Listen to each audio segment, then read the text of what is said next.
Hello' guys, আজি মই অন্য এটা ভিডিঅ'লৈ আকৌ স্বাগতম জনাইছোঁ আপোনালোকক।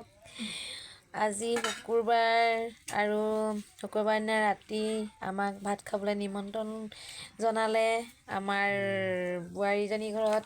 আৰু আজি কিহে নিমন্ত্ৰণ জনাইছে খাবৰ কাৰণে চাই লওঁ আহকচোন।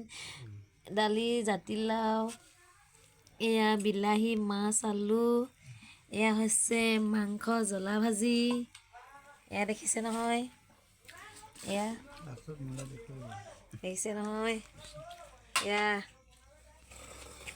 এয়া পুৰা দিছে ৰাইজে। এয়া পুৰা খাইছে আৰু খক খক খক খক খাব লাগে। এয়া দেখিছে নহয়, এয়া মোৰ ভাত, ময়ো খাম এতিয়া। আৰু আপোনালোকক ইয়াতে ভিডিঅ'টো সামৰণি মাৰিছোঁ আৰু